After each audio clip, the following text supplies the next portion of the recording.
Welcome back, my friends.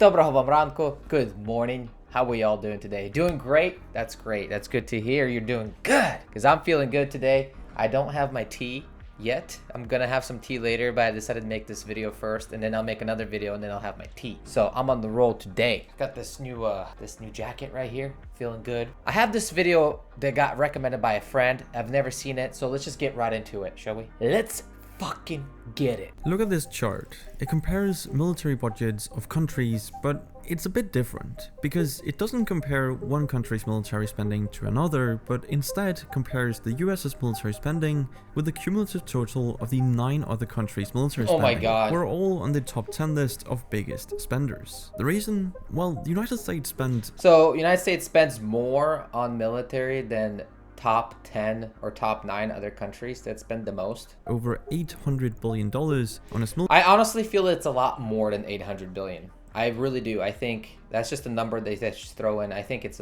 the actual number is a lot bigger. I feel like, I don't know. Let me know. Military in 2021, thus outspending South Korea, Japan, Saudi Arabia, Germany, France, Russia, the UK, India, and China combined. Wow. So there's frankly no worthwhile comparison to... You know, China spends a decent amount of money on military compared to all those other countries. and China combined. So there's frankly no worthwhile comparison to be made here. Yet still, after fighting wars in Afghanistan and Iraq, and after a trade war with China, as well as unfriendly relations with Iran and North Korea, the US has its fair share of enemies who undoubtedly want to hurt them in one way, shape, or form. So, hypothetically speaking, despite such a well-equipped military, could an enemy ever successfully invade the US or make No.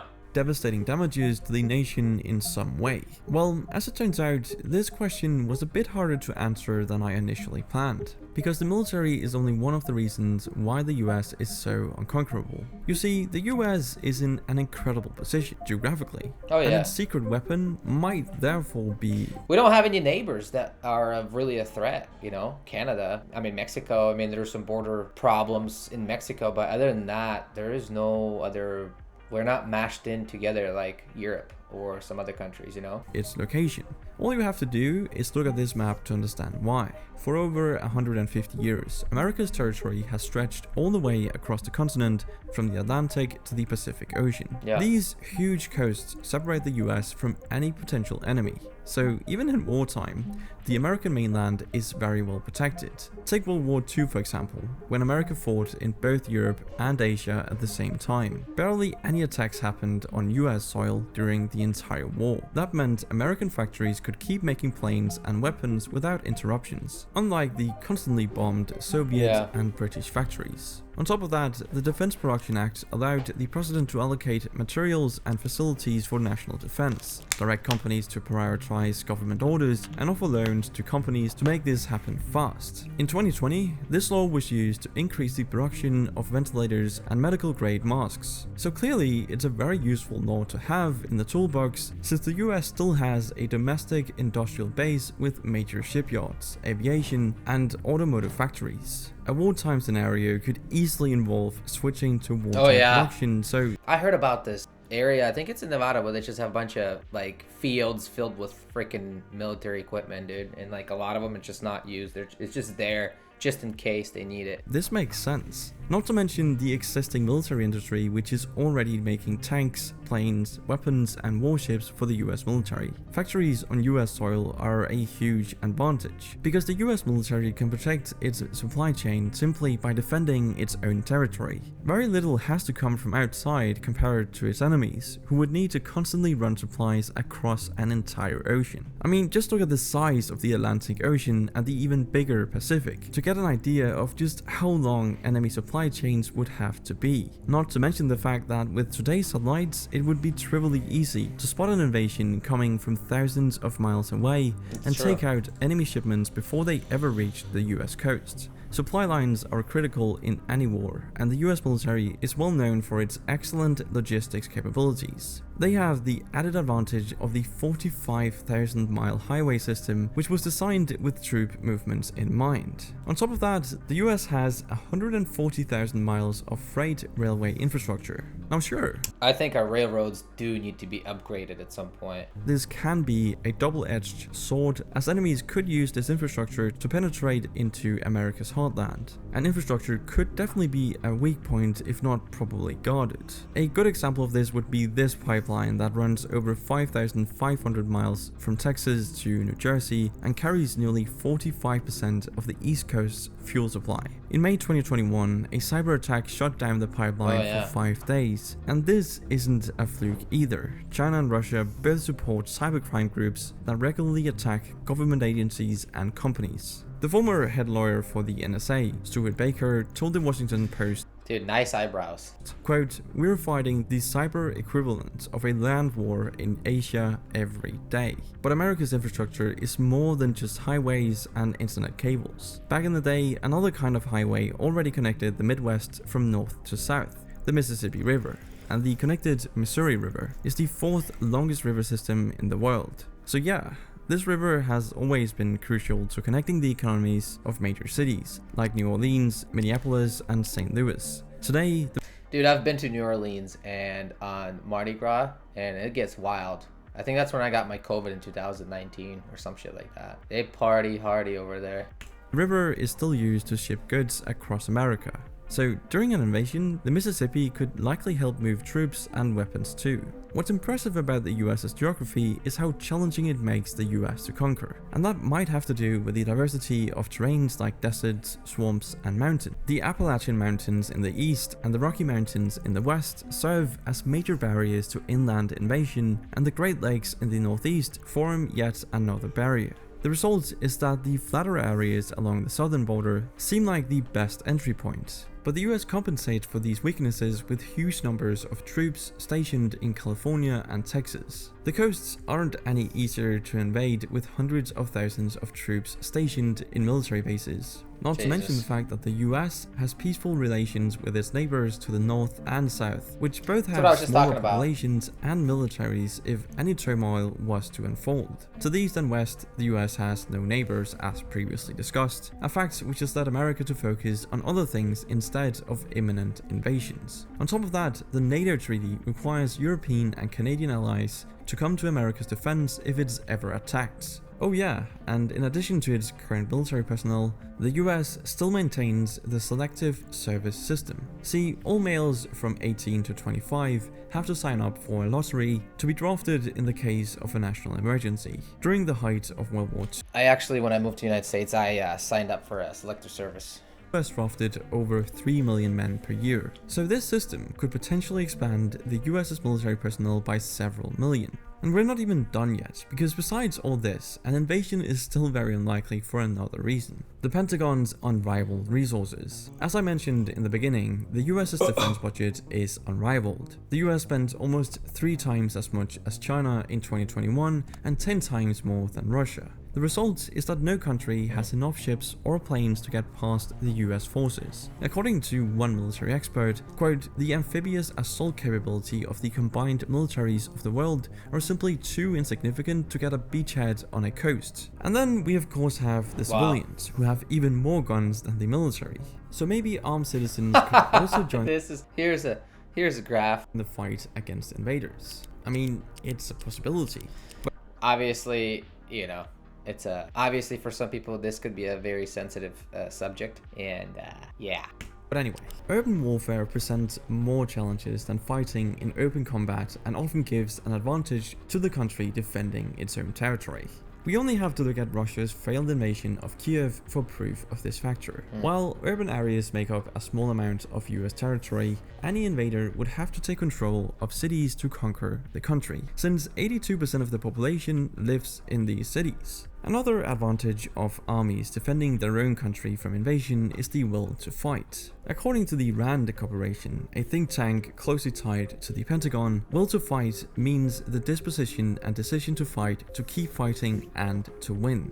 Their report highlights the times will to fight was emphasized in US military doctrine, demonstrating just how vital it is to military victories. You can clearly see how that influenced the outcome of World War II and the Vietnam War. When a country is invaded, like Vietnam was, it's natural that the invaded country is more motivated to defend its land. I think it's safe to assume the same would apply during an invasion of the US. But let's shift gears for a bit and discuss one enormous US advantage I haven't mentioned, which is self-reliance for its food, energy, and weapons needs. Take these green areas for example.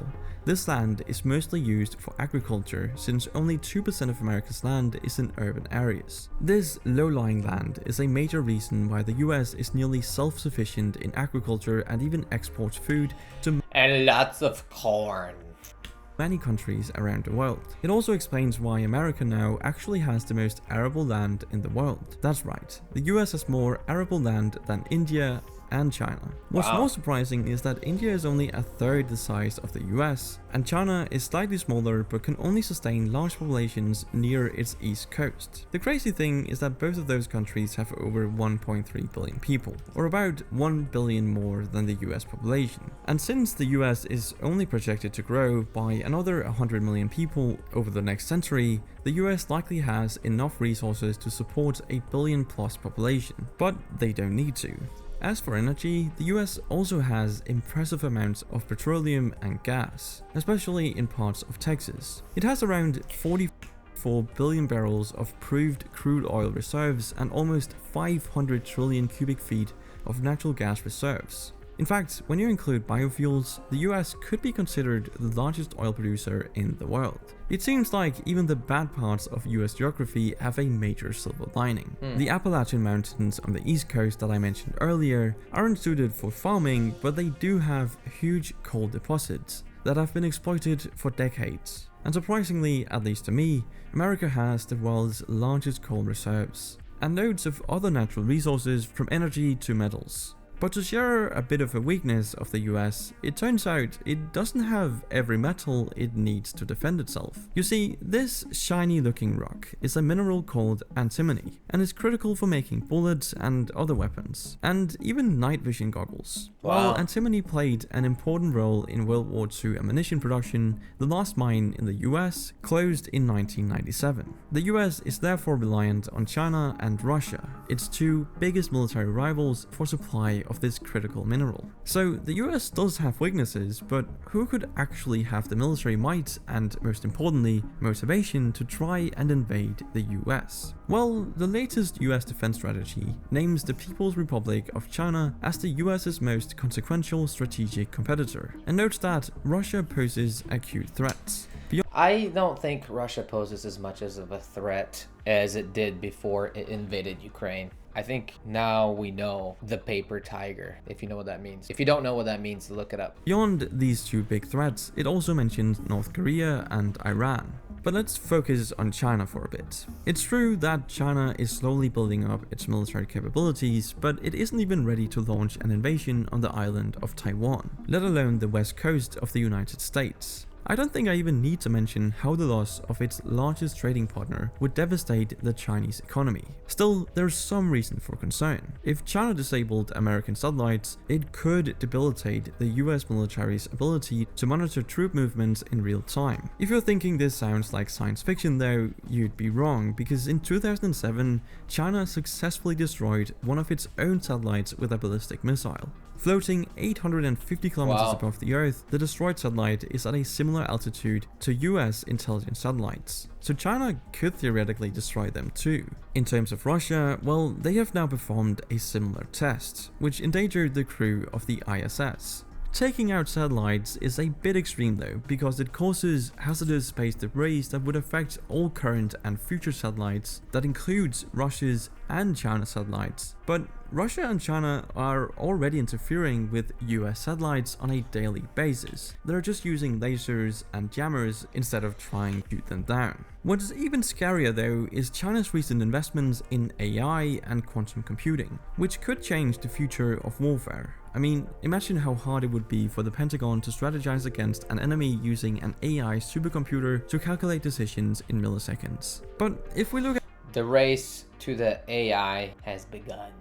At Russia again for a second, their military has turned out to be much more disorganized and incompetent than we imagined before their invasion of Ukraine in early 2022. Still, they're definitely a force to be reckoned with nearly 1 million troops, thousands of vehicles and specialized hacker units. As for other potential attackers, North Korea for example may boast that their nuclear weapons can reach the US mainland, but owing to their low budget and antique equipment, there's no way they could invade the entire US. No. Iran is a similar story, except that they don't yet have a nuclear warhead, although they're not far off. Realistically speaking, both countries use nukes to preserve the regime rather than actually use them against their enemies. Cuba and Venezuela are two other enemy nations in the US's backyard, but their troop numbers and military budgets are hardly enough to invade the United States. And if all else fails to stop an invasion, we shouldn't forget that America is a nuclear-armed nation itself. It has a triad of air, land and sea missiles, which make it impossible to take out entirely.